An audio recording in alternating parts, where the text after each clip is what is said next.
다 같이 일어나셔서 우리 찬송 드리면서 예배를 시작합니다.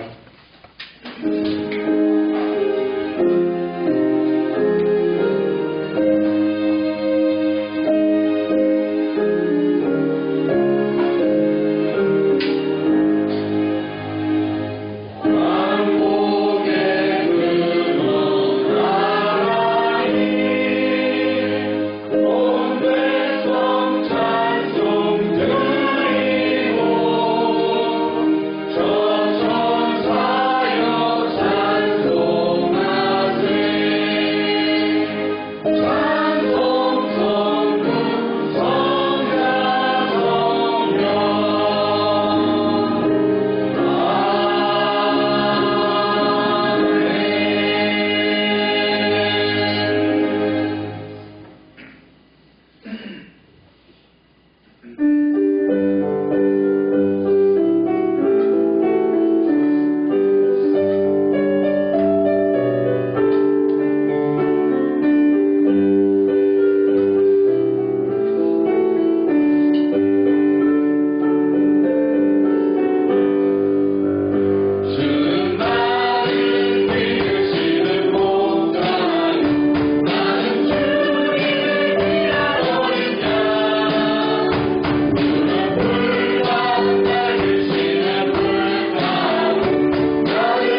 해의 열매는 그의 상급이로다.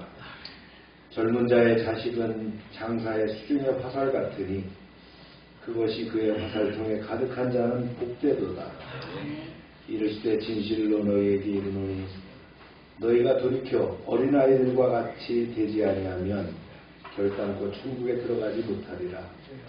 그러므로 누구든지 이 어린아이가 와 같이 자기를 낮추는 사람이 천국에서 큰 자리라.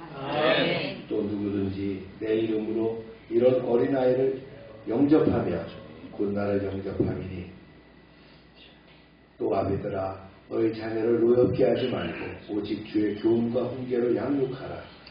마땅히 행할 길을 아이에게 가르치라. 그리하면 늙어도 그것을 떠나지 아니하니라. 아멘. 한없는 사랑과 은혜로 가정을 세우시고 이끌어주시는 하나님 아버지, 5월에는 어린이 주일, 어버이 주일, 스승의 날, 부부의 날과 같이 가정과 관련된 날들이 연이어 있습니다. 5월을 지내는 동안 가정의 소중함을 기억하게 하시고 이 모든 행복을 허락해 주신 하나님의 은혜를 잊지 않게 하여 주시옵소서.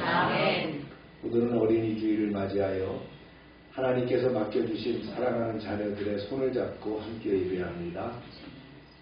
우리 자녀에게 큰 믿음을 더하여 주시사 삼위일체 거룩하신 하나님 한 분만 섬기는 유일한 신앙이 대대로 이르게 하여 주시옵소서. 예수님의 이름으로 기원하옵나이다. 아멘.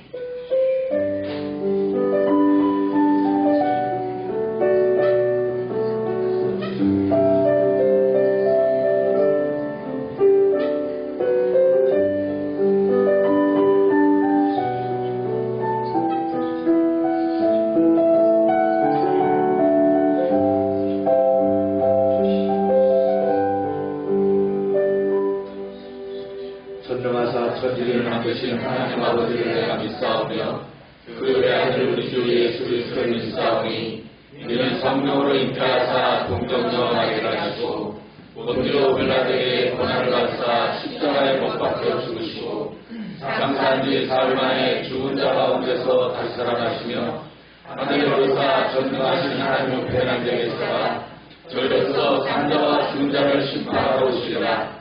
성령을 믿사오며 거룩한 공예와 성도가 서로를 통하는 것과 죄를 사하시는 것과 몸을 사는 것과 영원히 사는 것을 믿사옵나이다. 아멘. 자리에 앉으시기 바랍니다.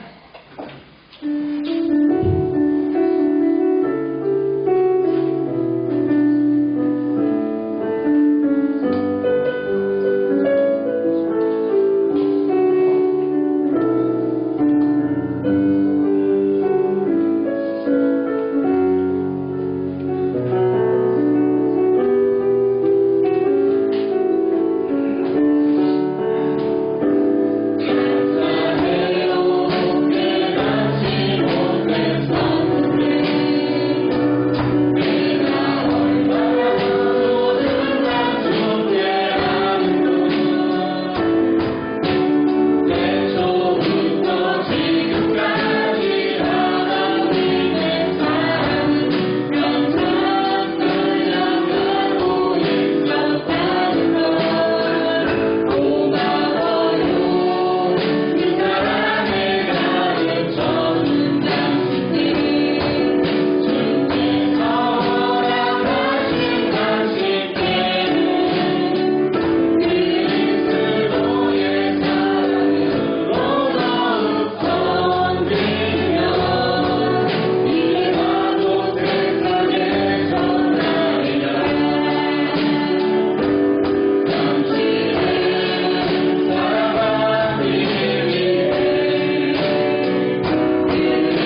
하나님께서 자녀를 주신 것은 축복이죠. 그 자녀를 위해서 기도해 주시고 5월은 가정의 달입니다. 우리 가정을 위해서 기도하시기 바랍니다. 주여 하고 기도합니다. 주여.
할렐루야. 주님을 찬양합니다.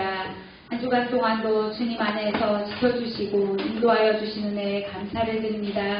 이 아름다운 계절에 하나님의 손길로 세워주신 푸른 나무와 만발한 꽃들 속에서 하나님의 선하신 뜻과 사랑을 깨닫게 하시니 감사를 드립니다. 죄로 인해 죽을 수밖에 없던 저희를 죽기까지 사랑하시사 십자가에서 피 흘려주시고 부활의 소망을 가지고 살아갈 수 있는 믿음을 주심에 감사를 드립니다. 사랑의 하나님, 이 시간 우리의 삶을 돌아봅니다. 말과 행동과 생각 속에서 알게 모르게 지은 죄를 주님 앞에 내려놓습니다. 우리의 연약함과 하나님 없이 내 뜻대로 살려 했던 교만함을 회개하오니 궁일이 여겨주시고 은혜를 베풀어 주시사 강하고 담대한 믿음으로 허락하여 주시옵소서. 사랑해 주님, 이 나라를 위해 기도합니다. 정치, 외교, 경제 여러 분야가 어지럽고 혼란합니다. 주님이 궁유를 베풀어 주시옵시고 속히 안정되게 하시고 회복되게 하시사 국민 모두가 평안하게 하시고 하나님께 감사하는 하루하루 될 수 있게 하여 주시옵소서.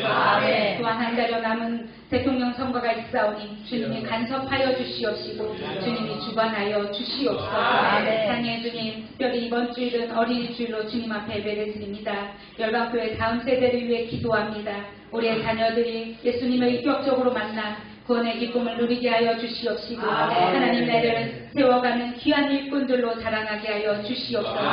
사랑하는 우리의 자녀들이 세상의 가치관이 아니라 하나님의 말씀으로 정체성을 바르게 자라게 하시고 다음 세대에 하나님의 나라 일꾼들로 사용하여 주시옵소서. 하나님의 자녀로서 구별된 삶을 어려서부터 살아갈 수 있는 믿음과 용기를 허락하여 주시옵시고 우리의 부모와 교회가 기도의 본을 통해 하나님의 나라를 세워가는 우리의 교회가 되게 하시고 우리의 부모들이 되게 하시사 주님의 임재가 가득한 교회와 가정과 교회 되게 하여 주시옵소서. 사랑해 주님, 열방교회를 위해 기도합니다.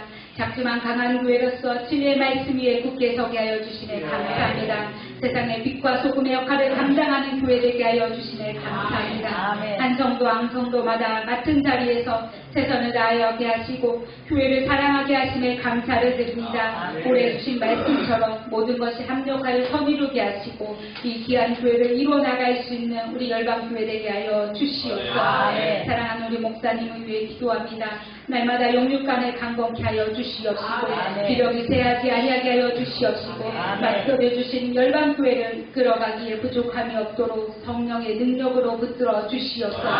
또한 올해 계획하신 모든 목회의 여정 위에 주님께서 함께하여 주시옵시고 기도하는 모든 제목들 위에 축복하여 주시사 선포하신 말씀마다 성령의 능력이 덧입혀지는 귀한 역사가 일어나게 하여 주시옵소서. 하나님 오늘 성령의 능력으로 말씀을 선포하실 때 성령께서 능력으로 덧입혀 주시고 주의 돕기 말씀을 통하여 우리의 교회와 가정과 우리의 개인들이 예배가 회복되게 하시고 믿음을 회복되게 하시며 하나님의 온전한 뜻을 열방의 성도들이 깨닫는 시간 되게 하여 주시옵소서.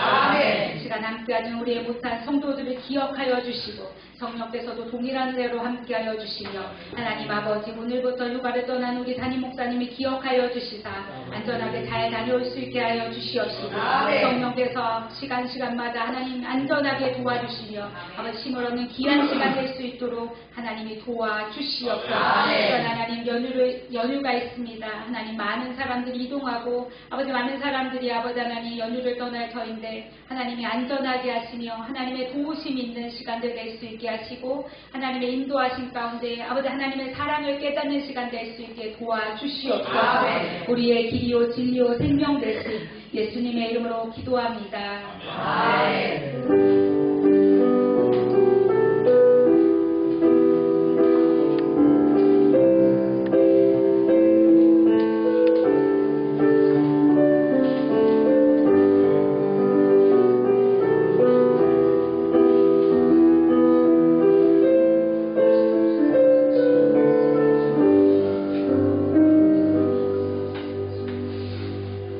광고 시간입니다.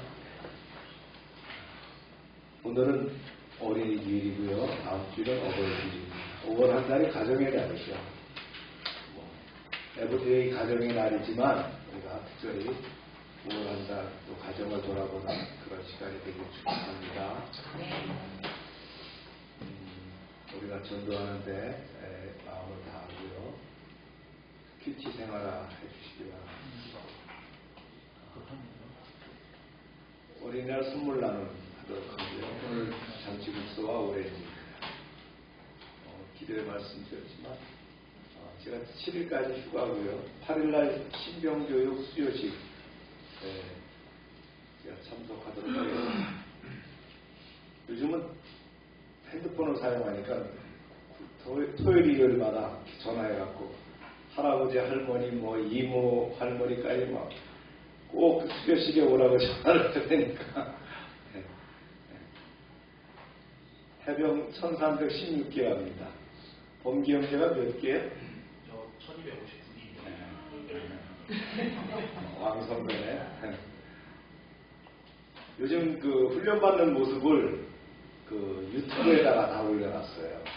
그래서 아이들이 그 극기 훈련하는 것들도 나오고 뭐 각계전투 또 뭐 행군하는 것 그걸 뭐라 하지? 마지막 행군은? 그 뭐 어디 무슨 공을 돌아온다는 거? 예. 그것도 이제 다 올려놓고 내가 좋아졌구나. 그래서 우리 다니엘을 만나러 8일날에 가서 보도록 하겠습니다. 차량 정비 받았대요. 차량 정비를 받아서 대전 쪽에 와서 아마 후반기 훈련 받고 이렇게 배치는 이사단으로 배치를 받았답니다. 해병 이사단, 김포에 있는 이사단을 받았습니다. 거기서 어떻게 배치될지는 모르겠죠.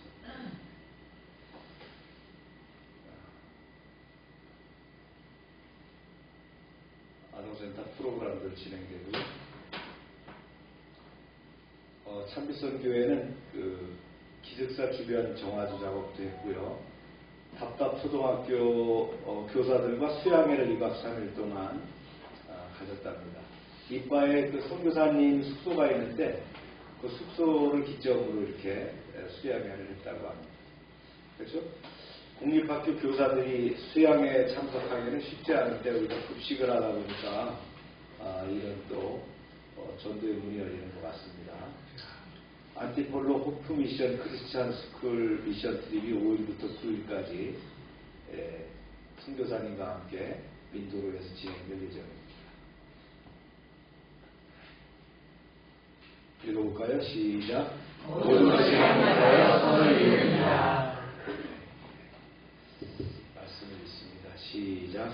그가 그 백성에게 이르되 이 백성 이스라엘 자손이 우리보다 많고 강하도다. 자, 우리가 그들에게 대하여 지혜롭게 하자. 두렵건대 그들이 더 많게 되면 전쟁이 일어날 때 우리 대적과 합하여 우리와 싸우고 이 땅에서 나갈까 하노라 하고. 그러나 학대를 받을수록 더욱 번성하여 퍼져나가니 애국 사람이 이스라엘 자손으로 말미암아 근심하여 이스라엘 자손에게 이를 엄하게 시켜. 그러나 산파들이 하나님을 두려워하여 애국 왕의 명령을 어기고 남자 아기들을 살릴지라. 애국 왕이 산파를 불러 그들에게 이르되 너희가 어찌하여 이같이 남자 아기들을 살렸느냐. 산파가 바로에게 대답하되 히브리 여인은 애국 여인과 같지 아니하고 건장하여 산파가 그들에게 이르기 전에 태어나였다이다. 아멘. 기도합니다. 오늘 말씀 가운데 함께 하시고 부족한 종이 증거할 때도 성령의 능력으로 충만케 하셔서 증거할 때에 주님의 음성으로 듣는 시간 되게 하여 주시옵소서. 아멘. 예수님의 이름으로 기도합니다. 아멘. 아이들 먼저 선물 줄까요? 네. 장로님 아이들 선물 주겠습니다. 나오세요. 아이들 갖다 주시고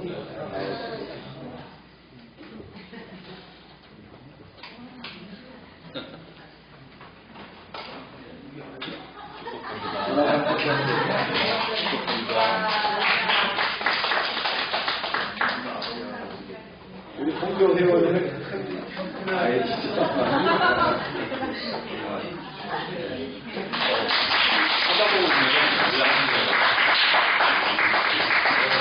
알아도 되나요? 아빠가 자고 있어서 엄마가 대신 우리 슈퍼스타는 자고 있네요.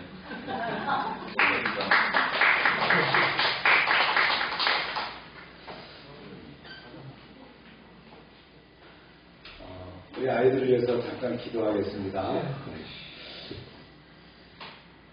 사랑의 하나님 아버지, 오늘 어린 주일을 맞이하여 주님께서 맡겨주신 귀한 자녀들을 축복하며 기도합니다. 이 아이들이 주님의 은혜 안에서 날마다 자라고 하나님을 경외하고 지혜와 키가 함께 자라게 하여 주시옵소서.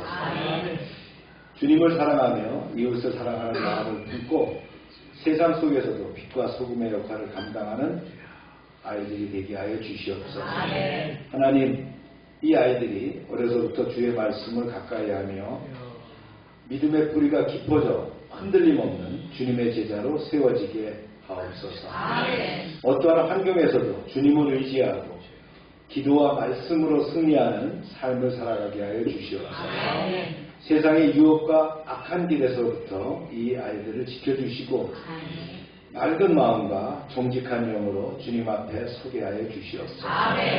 참된 지혜와 총명으로 학업과 모든 일에 성실하고 겸손하게 하시며 이웃과 사회를 섬기며 선한 영향력을 끼치는 사람으로 자라가게 하여 주시옵소서. 그 무엇보다 예수 그리스도를 평생의 주로 고백하며 구원의 기쁨과 소망으로 살아가는 복된 인생이 되게 하여 주시옵소서. 주님, 이 아이들을 사랑으로 품고 양육하는 부모와 교사들에게도 지혜와 인내와 기쁨을 더하여 주시옵소서. 이 사명을 기쁨으로 감당하게 하여 주시옵소서.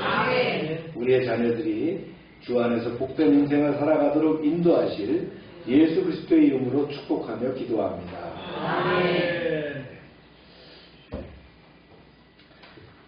어린이 주일이죠. 네. 성경이 말하는 그 어린이의 가치가 있는데 네. 주님은 어린이를 소중하게 여기셨어요. 말씀을 볼까요? 시작. 예수께서 보시고 노하시어 제자들에게 이르시되 어린아이들이 내게 오는 것을 용납하고 금하지 말라. 하나님의 나라가 이런 사람의 것이니라. 네.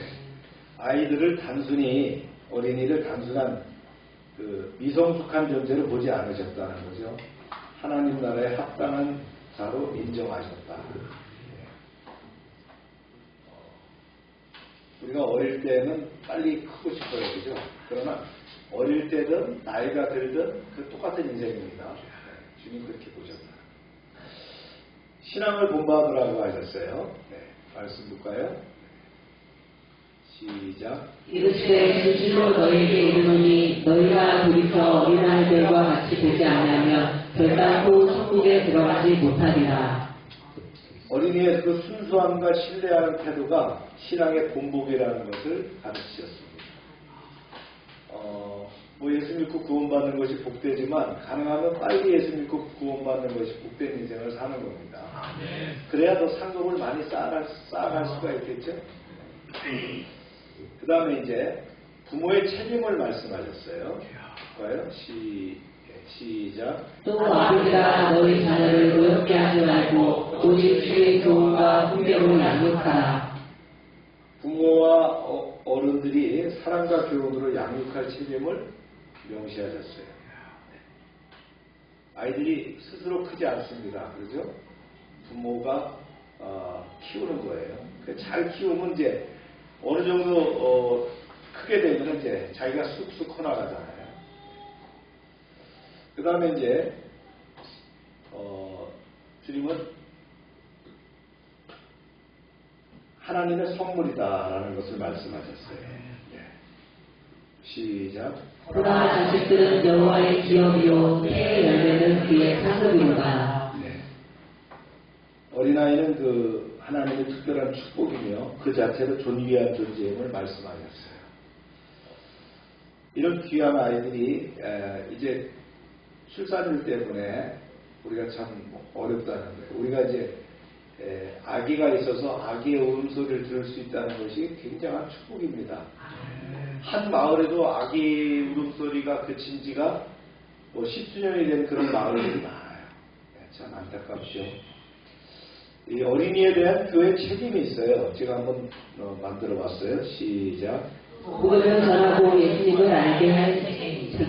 네.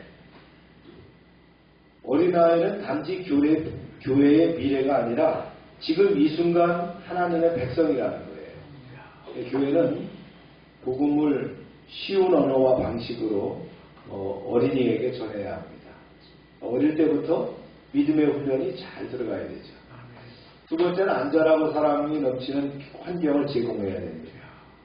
어린이는 연약한 존재이기 때문에 보호받아야 됩니다. 교회는 신뢰할 수 있는 교사, 그 다음에 안전한 공간을 제공해줘야 됩니다. 그 다음 세 번째는요, 신앙으로 양육하고 제자로 세울 책임이 교회에 있는 거예요. 그래서 아이가 말씀 교육, 기도, 찬양, 섬김 훈련 등을 이제 교회를 통해서 배우게 되고 또 예수님의 제자로 성장하도록 돕는 것이 교회의 책임이다. 그다음 네 번째는요, 가정을 돕는 동역자 역할도 교회가 해야 됩니다. 그래야 아이들을 키울 수가 있죠. 부모와 협력해서 가정 신앙 교육을 지원하는 것이 중요합니다. 교회는 부모 교육, 가정 예배 자료 이런 것들을 제공함으로 부모가 자녀를 신앙 안에서 양육하도록 돕는 책임이 있다. 다섯 번째는 세상의 빛과 소금이 되도록 격려하는 것이다. 어린아이가 세상 속에서 예수님의 향기를 나타내는 사람으로 살아가도록 격려해야 됩니다. 교회가 가르칠 교죠, 그죠? 교회 한자로 쓰면요, 가르치는 곳이다. 특별히 아이들을 잘 가르쳐야 될 줄로 믿습니다. 네. 어린이주의의 의미가 있어요. 어린이주의라면 단지 행사를 하는 거, 네. 시군구에서도 보면 앞다퉈서 어떤 뭘 만들어가지고 거기서 놀이공원을 제공하고 이런 걸로 어린이날이라고 생각하는데 그런 행사나 축하만이 아니라는 거예요. 우리가 특별히 교회는, 기독교는 어린이의 그 신앙적 가치를 재확인하고 어린이를 향한 주님의 사랑을 또 본받으면서 교회와 가정이 어린이를 책임지고 신앙 안에서 세우겠다는 그런 다짐의 시간이 바로 어린이주의라는 걸 여러분 아시길 바랍니다. 따라서 교회는 어린이를 미성숙한 존재로 여기는 것이 아니라 하나님 나라를 이어갈 다음 세대 동역자로 봐야 된다는 거예요. 다음 세대의 사명자로 바라보고 책임있게 섬겨야 될 줄로 믿습니다. 제가 이런 자료를 정리하면서 출산율을 한번 짚어봤습니다. 가임 연령이라는 게 있죠. 15세로부터 49세까지. 49세가 가임이 되는지 모르겠어요. 네, 하여튼. 가임 연령이 15세에서 49세로 왔을 때에 여기에 0세부터 4세까지의 유아 인구 비율이 출산율입니다. 그러니까 우리가 출산율 그러면 잘 이해를 못하는데 출산율은 바로 이렇게 따지는 거예요. 작년도 한국의 출산율은 합계 출산율은 0.75입니다. 2023년도에 0.72에서 소폭 상승했거든요. 9년 만에 처음으로 늘어났어요. 정확한 숫자로 보면 2024년에 23만 8,300명의 아기가 태어나서 전년도 대비 8,300명이 증가했습니다. 근데 왜 증가했을까요?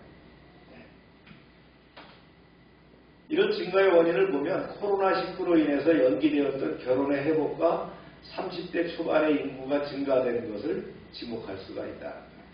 그런데 이러한 일시적인 반등에도 불구하고 한국의 출산율은 여전히 세계 최저 수준이며 인구 감소와 고령화 문제는 지속되고 있다. 우리가 최고도 잘하지만 최저도 잘해요. 네. 이런 거 잘하면 안 돼요. 근데. 2024년 한국의 합계 출산율이 0.75인데 세계에서 가장 낮은 수준이라는 거예요. 이는 세계 평균 출산율 2.25보다 훨씬 낮죠? 그 다음에 인구를 유지하기 위해서는, 그러니까 현재 수준을 유지하기 위해서는 2.1이 돼야 되는 거예요. 그러니까 우리는 0.75라고 하는 거는 2023년은 7이었으니까 참 말도 안 되는 그런 상황입니다. 보세요. 한국이 0.75 최저 수준입니다. 중국이 1.2 인구 감소가 이제 시작되고 있죠. 일본 1.4 프랑스 1.6 독일 1.6 스웨덴 1.6 영국 1.4 미국 1.98 이스라엘 3 이상입니다. OECD 국가 중에 최고예요. 이스라엘이. 종교적인 영향이 있겠죠. 차드라고 하는 나라는 6 세계 최고 수준이야. 엄청나는 거죠.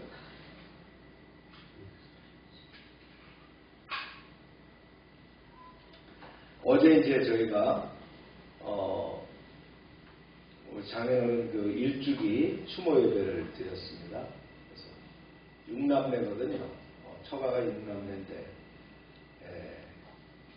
이제 가족들이 다 모이면 30명쯤 되는데 이정대 목사 가정에 안 왔기 때문에 24명이 어제 모여서 예배도 드리고 식사도 같이 함께하고 그다음에 이제 추모공원에 참배도 갔다 오고 이렇게 했습니다. 멀리서 이제 부산서 오기도 하고 광천에서 또 수진 집사 가정도 이렇게 오고 우리 그 어머니 아버지 두 분이 시작한 그 가정이 30명 정도가 됐다는 거예요. 그게 이제 하나님의 은혜의 축복의 역사거든요.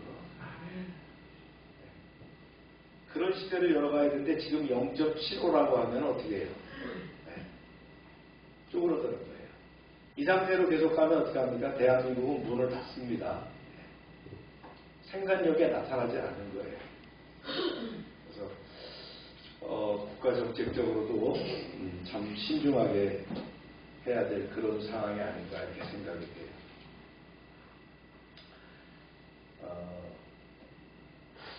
이미 선진 국가들은 이미 쇠퇴기를 겪고 나서 다시 회복기로 접어드는데 어쩌면 우리나라가 이렇게 빠르게 말이죠. 세계에서 제일 꼴찌로 출산율을 갖고 있다는 건 너무나 안타까운 문제다. 지금 뭐 대통령 나오는 사람마다 자녀를 많이 낳는 것들을 출산율을 장려하고 뭐 이렇게 얘기를 하고 있는데 그게 지속적인 정책으로 지원돼야 될 것이다. 어쩌면 대한민국은 노인들에게 투자하는 것도 중요하지만 태어나는 아이들에게 투자해야 된다. 안 그러면 어떻게 됩니까? 문 닫는 거예요. 심각한 상황이라는 걸 우리가 인식해야 됩니다. 이러한 것들을 선도해야 될 것이 교회라고 봅니다. 우리가 믿음 안에서 복을 받아갖고 자녀를 갖는 것들, 이런 것들이 교회 안에서 장려돼야 될 줄로 믿습니다. 오늘 말씀에 이제 들어갑니다. 지난주에 말씀에 이었어요. 애굽의 식소스 왕조가 다양한 셈머를 사용합니다. 여기에 센 족이거든요, 식소스가. 근데 시브리어도 그 중에 하나예요. 이 시브리 민족이 이집트로 돌아온 때가 바로 식소스 왕조 시대였다는 거예요. 하나님께서 그때 이렇게 딱 맞춰주신 거예요. 요셉이 종으로 팔려가가지고 갔을 때가 식소스가 왕조가 시작이 된 거예요. 그래서 시브리 출신 요셉이 이집트의 총리로 전격적으로 등용될 수 있었던 것은 같은 셈머를 사용하는 식소스 왕조가 정권을 잡고 있었기 때문에 가능했다는 거예요. 그러니까 여러분, 이방 민족인 히브리 민족이 거기에 들어가고 특히 요셉이 종살이 하다가 말이죠. 또 감옥까지 갔다 온 요셉이 총리가 될 수 있었던 건 뭐예요? 언어가 같았다는 거예요. 다 이런 것도 하나님이 딱딱 맞춰주신 줄로 믿습니다. 이 식소스 왕조는 히브리 민족에 대한 우호적이었어요. 그래서 요셉의 부친과 형제들 약 70여 명이 이제 식소스 왕실에서 제공한 마차를 타고 이집트로 이주하게 되죠. 이들이 광활한 목축지 고센 땅에 정착하도록 해준 것도 바로 그런 연유였다는 거예요. 하지만 이제 나일강 상류의 남부 이집트에서 세력을 키운 본토 함족이죠. 함족 계통의 아하모스가 나일강 하류를 지배하고 있던 북부 이집트의 식소스 왕조를 축출하고 마침내 이집트 전역을 통일한 뒤에 강력한 신왕조를 이루는데 이것을 18왕조라고 한다. 여러분 참고로 그냥 아시면 돼요. 어떻게 바뀌었어요? 셈 쪽에서 함족으로 바뀌었다는 거예요. 그래서 식소스 족속들은 이집트를 떠나고 히브리 부족은 이집트에 정착 400년 후에 출애굽할 것이라는 옛 조상들의 예언을 믿고 그대로 남아있게 되었다. 이런 상황에서 말씀이 시작됩니다. 시작. 요셉을 알지 못하는 새 왕이 일어나 애굽을 다스리더니 어느 계통의 함족 계통의 이집트 18왕조가 이제 왕조를 세우고 정권을 잡았다 그런 얘기입니다. 그래서 히브리 민족에게 협조했던 식소스 왕조가 없게 되니까 어떻게 돼요? 위축되게 되겠죠. 그들은 함족은 말이죠. 히브리 요셉 총리의 그 훌륭한 치적을 말살합니다. 그리고 히브리 민족도 노예화시키고요. 이런 강력한 억압 정책을 사용하게 되는 거예요. 우리가 이제 역사를 내려다보면 나오게 돼요. 아하모스의 아들 아메노테 1세를 거쳐서 18왕조의 세 번째 왕이자 아하모스의 손자 투투모세 1세가 한층 심화된 그런 정책을 펼치게 됐다. 이 투투모세 1세가 이집트를 통치했던 시기가 주전 1526년입니다. 그러니까 히브리 민족이 출애굽하기 전 80년 전에 투투모세가 지금 정권을 잡고 이런 일을 하고 있다는 거예요. 이럴 때 투투모세 1세가 집권하던 어느 날 그 이야기가 지금 여기 등장하는 겁니다. 바로와 또 총리와 대신들이 모여서 심각하게 회의를 하고 있었어요. 그 내용이 뭐냐? 이런 내용입니다. 시작. 그가 그 백성에게 이르되 이 백성 이스라엘 자손이 우리보다 많고 강하도다. 자 우리가 그들에게 대하여 지혜롭게 하자. 두렵건대 그들이 더 많게 되면 전쟁이 일어날 때에 우리 대적과 합하여 우리와 싸우고 이 땅에서 나갈까 하노라. 아, 이러다가 큰일 나겠다. 네. 도대체 히브리족이 얼마나 돼요? 그러니까 150만 명가량 됩니다. 난리가 나는 얘기죠. 만약 이들이 불어나게 되면 어떻게 된다고요? 전쟁이 일어났을 때 침략한 그런 민족과 결합해가지고 자기네를 축출당할 수도 있고 하니까 문제가 생기는 거예요. 이제 이러기 위해서 이제 머리를 맞대고 있는 거예요. 그때 어떤 생각이 나왔냐면 이런 생각이 나왔어요. 고셋 땅에 국고성을 건축합시다. 그래서 히브리인들을 그 노동력을 끌어들여서 건축하게 하고 노동 감독관을 둬서 철저하게 통제를 하게 되면 그들이 꼼짝 못할 것 같습니다. 국고성이라는 게 뭡니까? 나라의 창고입니다. 거기는 군량이나 병기 이런 것들을 현지에서 직접 조달할 수 있도록 두는 것이거든요. 우리나라에도 탄약고라는 게 있어요. 탄약고가 지역마다 있습니다. 우리 상원 집사도 어디 탄약고에 있었죠? 네? 어디에 있는 거예요? 네. 그 탄약창이라는 게 있어요. 그 탄약창마다 지역마다 탄약창을 둬서 거기에 많은 탄약을 줘요. 이게 바로 국고성입니다. 또 보면 지역마다 뭐예요? 농협창고 같은 쌀 창고들이 있죠? 이게 바로 국고성이라는 거예요. 이걸 짓겠다는 거예요. 어디에다 짓느냐? 두 군데를 제시합니다. 고센 땅의 비돈과 람셋. 람셋 많이 들어봤죠?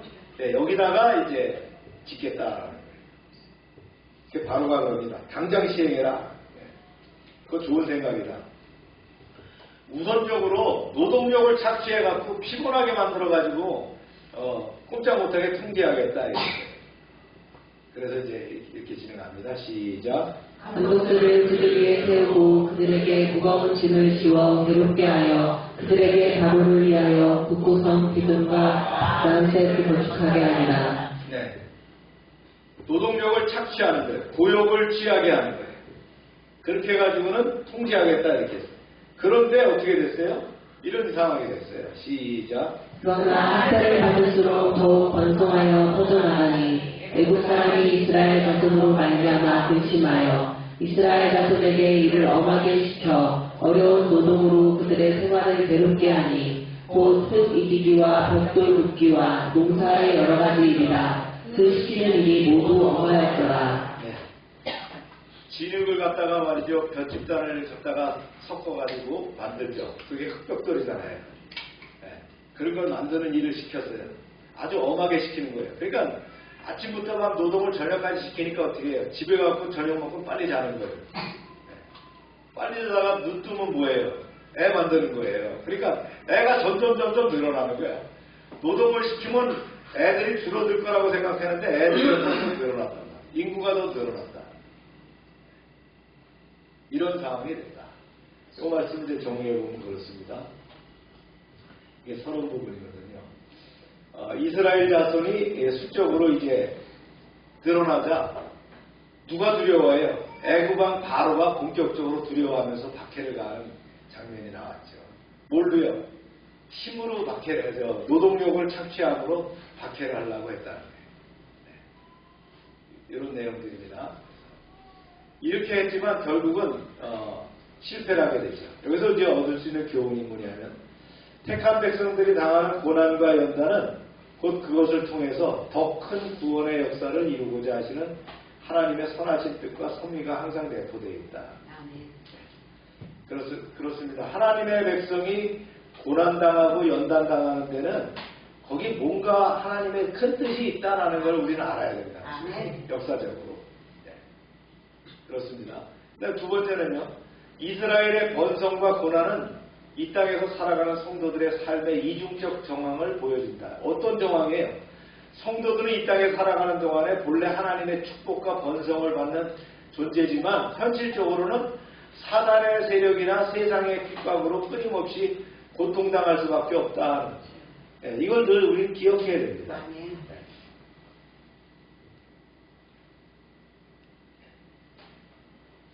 이런 환경과 핍박에서도 불구하고 성도는 어떻게 합니까?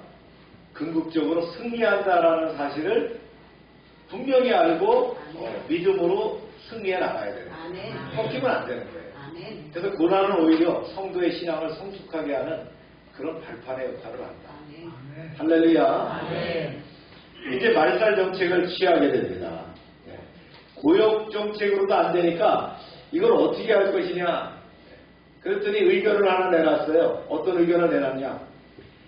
산파들을 매수해서 히브리 산파들을 매수해서 해산할 때 산모를 도우는 척하면서 사내아이가 나오면 죽이고 계집아이가 나오면 살려준다. 이게 소름 끼치는 일이죠. 바로도 그 소리 듣고 깜짝 놀랐어요. 아니 그렇게까지 해야 되나 이렇게 했어요. 그런데 방법이 없어요. 그 방법밖에 없다는 거예요. 그래서 이제 히브리 산파 2명을 궁으로 부릅니다. 십부라와 부아입니다. 제가 이제 자료를 연구하다 보니까 그런 논쟁이 나오는 거예요. 십부라와 부라가 히브리 사람이냐 애굽 사람이냐 어디 사람일 것 같아요? 어디 사람일 것 같아요? 두 가지로 나옵니다. 히브리 사람이다라는 설과 애굽 사람이라는 설과. 그래서 히브리 사람이라는 설은 뭐 앞에 전치사가 붙어서 뭐 이렇게 얘기하고 하는데 히브리 사람이든 애굽 사람이든 하여튼 하나님이 쓰셨다는 거예요. 네. 읽어봅니다. 시작. 애굽 왕이 히브리 산파 시프라라 하는 사람과 부하라 하는 사람에게 말하여 이르되 너희는 히브리 여인을 위하여 해산을 도울 때에 그 자리를 살펴서 아들이거든 그를 죽이고 딸이거든 살려두라. 산모들이 이 소리를 듣고 깜짝 놀랐어요. 우리가 산모는 사람을 살리는 일을 하는 건데 어떻게 이런 일을 할 수가 있나. 그래서 명령을 어깁니다. 명령을 어겨요. 보세요. 시작. 그러나 산파들이 하나님을 두려워하여 애굽 왕의 명령을 어기고 남자 아이들을 살린지라. 애굽 왕이 산파를 불러 그들에게 이르되 너희가 어찌하여 이같이 남자 아이들을 살렸느냐. 산파가 바로에게 대답하되 히브리 여인은 애굽 여인과 같지 아니하고 번잡하여 산파가 그들에게 이르기 전에 해산하였더이다 하네. 산파들이 그렇게 답변하는 거예요. 우리가 가니까 이미 애를 낳습니다. 근데 어떻게 가서 죽이겠습니까? 이런 둘러댔다는 거예요. 근데 여기에는 뭐가 있었다고요? 하나님의 은혜가 있었다는 거예요. 시작. 하나님은 그 산파들에게 은혜를 베푸시니 그 백성은 번성하고 매우 강해진다. 그 산파들은 하나님을 경외하였으므로 하나님이 그들의 집안을 후광하게 하신지라. 하나님이 복 주시면 바로가 아무리 하려고 해도 안 된다는 거예요. 여기에는 뭐가 있었어요? 산파들이 하나님의 사람으로서의 어떤 양심이 있었다는 거죠. 네. 바로가 압제 정책을 처음에는 고역을 하게 하고요. 그 다음에 어떻게 했어요? 산파들을 통해서 죽이라고 했는데 이것도 다 실패했어요. 이 말살 정책이 안 되는 거예요. 그래서 바로가 결국은 이제 군사들에게 칙령을 내립니다. 보세요. 시작. 그러므로 바로가 내 모든 백성에게 명령하여 이르되 아들이 태어나거든 너희는 그를 나일강에 던지고 딸이거든 살려두라 하였더라. 네. 나일강은 악어가 많이 살아요. 그래서 여기다 아이를 던지면 악어밥이 되거나 물에 빠져 죽는 것이 불보듯 뻔합니다.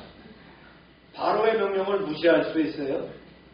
절대 군주국가 시대에.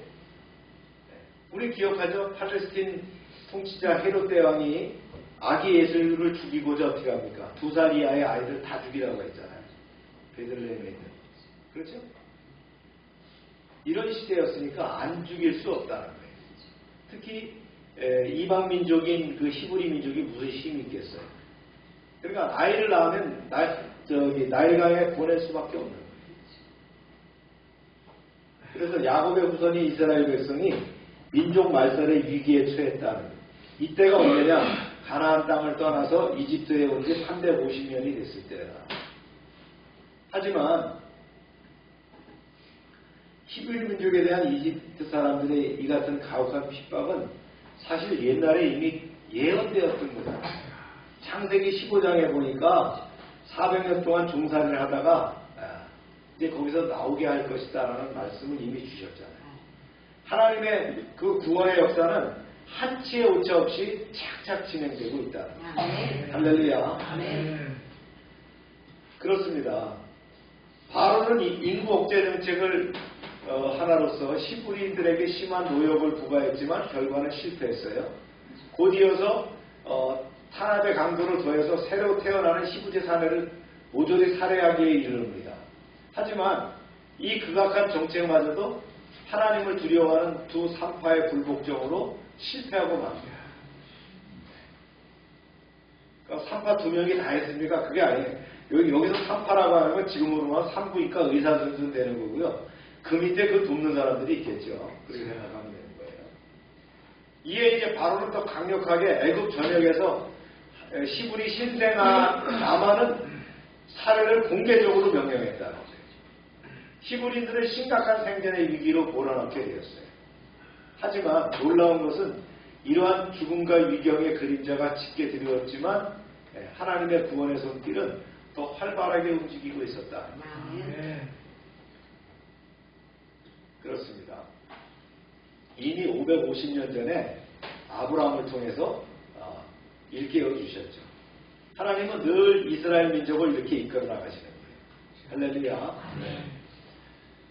본문에 보여주듯이 하나님이 택한 백성의 고통과 신음을 결코 외면하지 않으십니다. 여러분 힘드십니까? 부르짖길 바랍니다. 압박하는 사람이 있습니까? 하나님께 이르시기 바랍니다. 또한 이제 고난은 성도로 하여금 더욱 하나님을 신뢰하게 하는 신앙의 촉진제이고요. 하늘 가나안으로 더 빨리 가도록 하는 은혜의 풍랑이다. 할렐루야.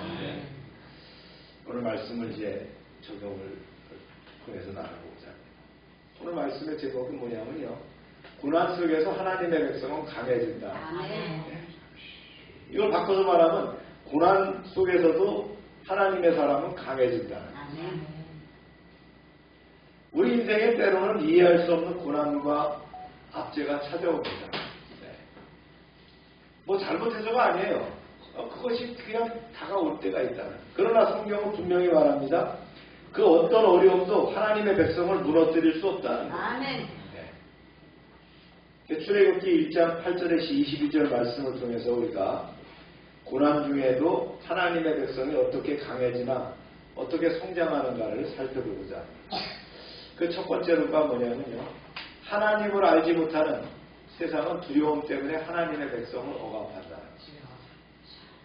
이렇게 됐죠. 시작. 요셉을 알지 못하는 새 왕이 일어나 애굽을 다스리더니 애굽의 새 왕 이스라엘 백성을 번성을 두려워했어요. 그 두려움 때문에 어떻게 합니까? 이스라엘을 압제하고 학대하는 거예요. 두렵지 않으면 학대할 필요가 없어요. 압제할 필요가 없어요. 두려워하기 때문이라는 거예요. 세상이 왜 우리를 압제하고 우리를 공격해요? 우리를 두려워하기 때문이라는 거예요. 일제강점기 때 한국교회는 강력한 탄압을 받았죠. 예배가 금지되고 신사참배를 강요받아서 신앙의 본질을 붙은 교회들은 끝까지 저항하면서 믿음을 지켰습니다. 그렇기 때문에 대한민국의 한국에 기독교가 번성하게 되었다. 할렐루야. 우리는 때로 이해를 받지 못하거나 불합리한 대우를 받을 때도 있어요. 이럴 때는 어떻게 합니까? 우리는 세상의 두려움과 압제가 하나님을 알지 못하면서 비롯된다는 것을 우리는 기억해야 됩니다. 그래서 우리는 고난의 원인을 알고 이제 믿음으로 이겨나가야 될 줄로 믿습니다. 다시 한번 강조합니다. 세상이 두려워하기 때문에, 세상이 우리를 두려워하기 때문에 압제한다는 거죠. 그것을 알고 믿음으로 대처해 나가야 됩니다. 할렐루야. 두 번째는요, 하나님의 백성은 고난 속에서도 더 강해진다. 그랬죠? 보세요. 시작. 그러나 때를 받을수록 더욱 번성하여 퍼져나가니 애국 사람이 이스라엘 자손으로 말미암아 근심하여 놀랍게도 애굽의 학대가 심해질수록 이스라엘 백성은 더 번성했어요. 하나님의 백성은 고난 속에서 더 강해지는 거예요. 중국의 가정교회입니다. 크게 얘기해서 중국은 삼잡교회가 있고 이런 가정교회 혹은 지하교회가 있어요. 문화혁명이 1966년도 문화혁명이 시작됐어요. 그때 약 한 10여 년 정도가 심각하게 문화혁명을 했거든요. 심각하게 기독교를 박해합니다. 교회가 폐쇄되고 종교 지도자들이 박해를 받고 선교사들이 퇴출당하고 이 시기에는 공식적으로 교회 활동을 전혀 불가능했어요. 많은 기독교인들이 지하로 들어가게 됩니다. 소규모 모임으로 신앙을 유지합니다. 그런데 놀랍게도요. 박해 속에서 그 교회는 오히려 폭발적으로 성장했다는 거예요. 수천만 명으로 성장하게 됩니다. 이게 지하교회 예배 모습입니다. 저렇게 플라스틱 의자를 놓고 말이죠. 아주 좁은 지하교회에서 다닥다닥 앉아서 예배를 드립니다. 저도 그 찌찌아울에 갔을 때 지하교회 예배를 참조해 봤습니다. 좀 두렵더라고요. 만약에 내가 대한민국의 목사로서 체포당하면 구속될 수가 있으니까 아파트 한 동을 얻어가지고요. 1층에다 한 동을 얻어갔고요. 출입문이 2개가 있어요. 이쪽에 출입문 하나 있고 이쪽에 하나가 있어요. 그래서 사람들이 조용히 들어오는 거예요. 그래갖고 예배드리고 이제 나가는 분이 있거든요. 퇴출문가 항상 있어. 도망가야 되니까. 근데 지금 저건 큰 의자고요. 우리 아이들 의자 같은 목욕탕 의자 같은 그 조그만 걸 갖다 놓고 딱 앉아요. 그래갖고는 찬송도 입으로만 뻥긋뻥긋 벌리고요. 그 다음에 지도자라고 하는 그 선생이라고 불리는 목사님은 설교를 조용히 합니다. 그리고 뭐 우리처럼 뭐 아멘 그러면 큰일 납니다. 입만 뻥긋뻥긋 하는 예배지. 그리고는 싸운 것을 이제 음식을 조용히 나눠서 조용히 먹고 한 명씩 한 명씩 나가는 겁니다. 마음을 보는 사람 마음을 보고. 그런데 이제 제가 찾아갔던 그 찌찌아울의 그 황 선생, 황 목사님이죠. 그분은 이제 조선족이었는데 이 지하교회 지도자가 된 그런 분이었어요. 우리처럼 아동시설을 작게 이렇게 운영하기도 하고요. 하는 그런 분이었는데 매주일 예배 장소가 바뀐대요. 자기네가 예배 장소로 하는 것이 몇 군데를 정해놓고 있다. 그래서 사인을 이제 주면 거기에 따라서 이제 다 거기로 모이는 거예요. 거기서 조용히 예배드리고. 그러니까 그 황 선생은 늘 그 예배를 어디서 드려야 될까가 스트레스인 거예요. 이게 바로 지하교회 모습. 2004년 기준으로요. 이런 가정교회 신도수가 8,293만 명. 삼잡교회는 정부에 등록된 교회입니다. 1,495만 명. 그래서 기독교 인구가 9,788만 명으로 보고됐었어요. 2004년도. 그리고 시진핑이가 들어와가지고 종교활동을 탄압하게 됩니다. 그래서 크레인을 가지고 막 교회를 부서뜨리기도 하고 아마 제명에 못 죽을 거예요. 시진핑이. 제가 장담하건데 이 시진핑이가 이렇게 들어오고 난 다음에 더 강압적으로 2018년부터 종교에 관련 법률을 시행하면서 가정교회를 포함한 비공식적인 종교단체를 전부 다 없애버립니다. 지금 우리 한국의 선교사님들이 중국에 못 들어갑니다. 우리 그 이창래 목사님도 중국 선교사를 사모님하고 꽤 오랫동안 하셨는데 이제 못 들어갑니다. 아마 체크리스트가 돼 있는 분들은 그 중국에 들어가기도 힘들 거예요. 지금 현재 그 연구자들이 중국의 기독교 인구가 얼마냐 보니까 1억 5천에서 2억 정도가 된다는 거예요. 인구 전체 인구의 10 내지 15%가 기독교 인구입니다. 그렇죠? 우리나라가 뭐 많아봐야 1,000만 명이다 그렇게 한다 그러면 여기는 1억 5천에서 2억 명이 기독교 인구다. 고난과 어려움이 닥칠수록 낙심하지 말고 오히려 이 시간들이 하나님이 우리에게를 연단하는 과정이라는 걸 기억해야 됩니다. 하나님은 고난 속에서도요, 우리를 더 강하게 하십니다. 고난을 통해서 연단시키시고요, 더 강하게 하셔서 한 단계 도약할 수 있는 그런 길을 예비하십니다. 할렐루야. 세 번째는요, 우리가 산파를 받죠. 믿음으로 악한 명령을 거부하고 하나님을 경외해야 한다. 말씀을 볼까요? 시작. 그러나 산파들이 하나님을 두려워하여 애굽왕의 명령을 어기고 남자 아기들을 살린지라. 애굽왕의 악한 명령 앞에서 히브리 산파들이 믿음과 하나님을 향한 경외심으로 거부했습니다. 그 결과 그들에게 복을 내렸다라고 성경은 명시하고 있어요. 우리가 2차 세계대전 때 유대인들을 숨겨준 그 독일인 오스카 신들러 이야기를 압니다. 영화로 나왔죠? 신들러 리스트라고. 그는 원래요, 사업가입니다. 그래서 유대인들을, 재능이 좋잖아요. 유대인들을 데려다가 돈벌이를 하려고 그들을 데려고 공장을 만드는 거예요. 어떤 공장이냐면 일종의 가공 공장인데 에나멜 공장이었어요. 에나멜 공장을 통해서 돈을 벌려고 했었어요. 그런데 홀로코스트를 목격했어요. 그리고는 유대인들을 구해야 되겠다는 마음으로 바뀌게 됩니다. 독일군이 수용소 유대인들을 아우스비츠는 뭐 가스실입니다. 그죠? 거기 가서 사람들이 죽으면 그걸로 비누 만들고 이랬단 말이에요. 예, 그렇게 옮기려고 하자 신들러는 뇌물을 줍니다. 독일군 장교들한테 자기 재산을 털어서 뇌물을 줘갖고 얼마를 자기 공장으로 빼나갔냐면 1200명을 빼나갑니다. 여기나 영화에 나온 한 장면이죠. 신들러는 하나님을 두려워하는 마음으로 생명을 택했어요. 그래서 1200명이나 이렇게 구하게 됩니다. 1974년 그는 독일에서 사망했는데 유언에 따라서 그는 예루살렘 카톨릭 묘지에 시온산에 안장됩니다.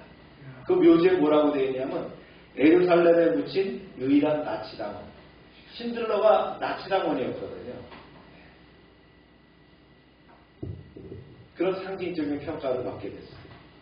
1993년도 신들러 리스트라는 영화를 통해서 전 세계에 알려졌죠. 이 영화가 7개 부문의 아카데미 상을 수상했어요. 여기서 명대사가 나옵니다.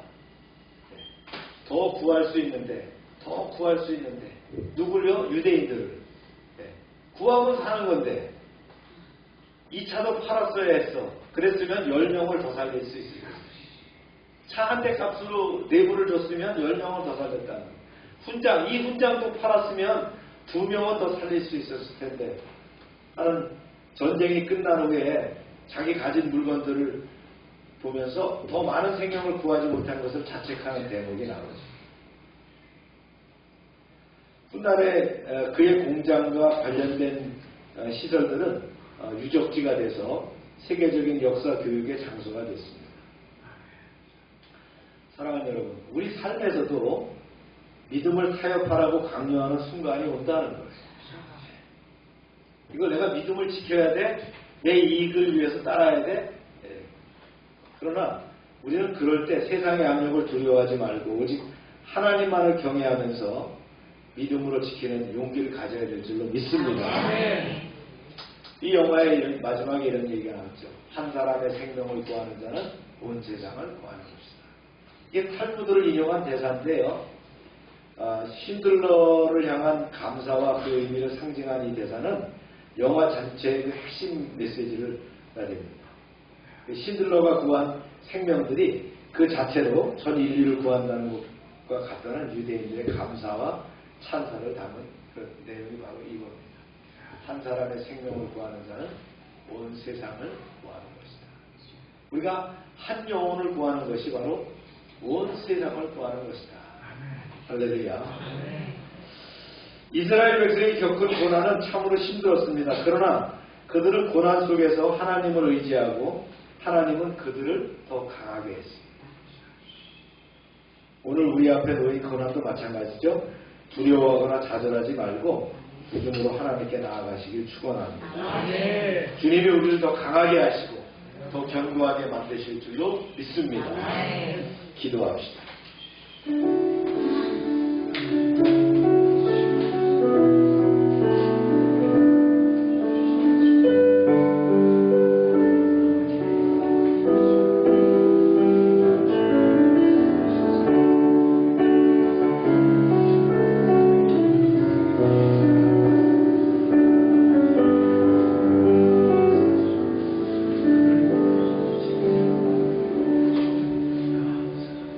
사랑과 은혜가 풍성한 하나님 아버지, 오늘도 말씀을 통해 우리의 삶을 비추어 주시고 깨닫게 하심을 감사합니다.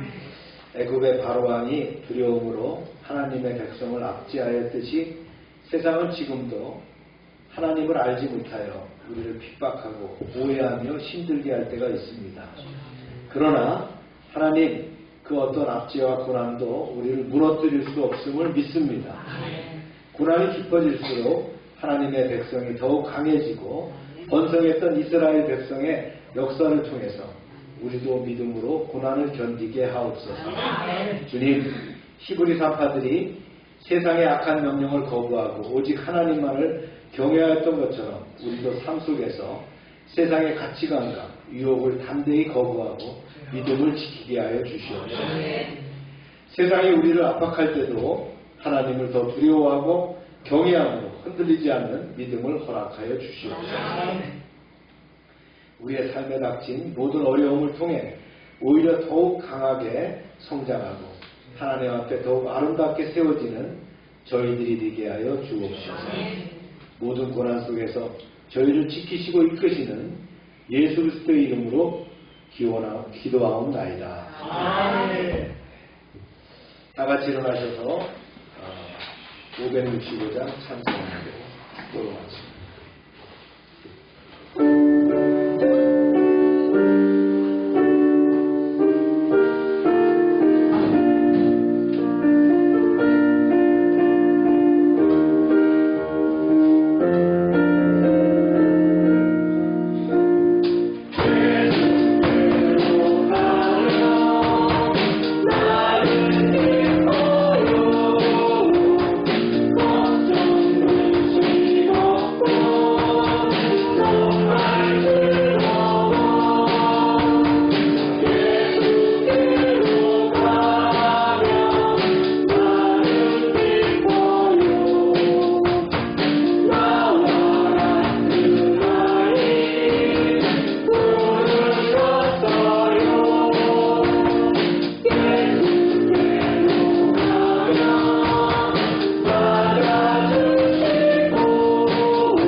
치료를 위해서 기도합니다. 우리가 믿음으로 기도할 때에 세상의 방법으로 고칠 수 없지만 하나님의 능력으로 고쳐주실 줄로 믿습니다. 아멘. 예수 이름으로 명령한다. 모든 질병은 떠나가라. 아멘. 병은 떠나고 깨끗하게 될지어다. 아멘. 더럽고 추한 것들은 다 떠나고 온전하게 될지어다. 아멘. 주님 역사하셔서 우리를 치유하시고 회복시켜 주시고 하나님께 영광 돌리는 건강한 삶이 되게 하여 주시옵소서. 아멘. 날마다 넘치게 하시는 구원의 은총에 감사드리며 저희들에게 주신 것을 구별하여 하나님께 드립니다. 약속의 말씀대로 11조를 드립니다. 감사헌금을 드립니다. 선경금을 드립니다. 약정한 헌금을 드립니다. 30배, 60배, 100배로 넘치게 채워 주시옵소서. 하나님의 말씀을 삼가 듣고 그 모든 명령을 지켜야 하는 하나님의 백성들을 축복하사 세계 모든 민족 위에 뛰어나게 하여 주시옵소서. 하나님의 말씀을 순종하면 모든 복이 우리에게 그대로 미칠 줄로 믿습니다. 성읍에서도 복을 받게 하시고 들에서도 복을 받을 것이며 몸의 소생과 토지의 소산과 짐승의 새끼와 우양의 새끼가 복을 받으며 광주리와 떡반죽 그릇이 복을 받으며 들어와도 복을 받고 나아가도 복을 받을 것이며 대적이 일어나 우리를 치료할지라도 그들이 한 길로 왔지만 7길로 도망가게 하여 주시옵소서. 하나님께서 우리를 위하여 하늘의 아름다운 보고를 열어사 우리의 땅에 때를 따라 비가 내리게 하시고 우리의 손으로 하는 모든 일에 복을 주셔서 많은 사람들에게 나누며 베풀게 하시고 머리가 되고 꼬리가 되지 않게 하시며 위에만 있게 하시고 아래에 있지 않게 하여 주시옵소서. 이제 저희가 드린 이 물질 하나님이라는 데 쓰임받게 하시고 쓰이는 곳마다 하나님의 영광과 역사하심이 나타나게 하여 주시옵소서. 이제는 우리의 죄를 위하여 십자가에서 피 흘리신 예수 그리스도의 은혜와 우리를 창조하시고 섭리하시고 주장하시는 하나님 아버지의 사랑하심과 늘 함께하시며 인도하시는 성령의 교통하심이 이제로부터 영원토록 함께하시기를 축원하옵나이다. 아멘.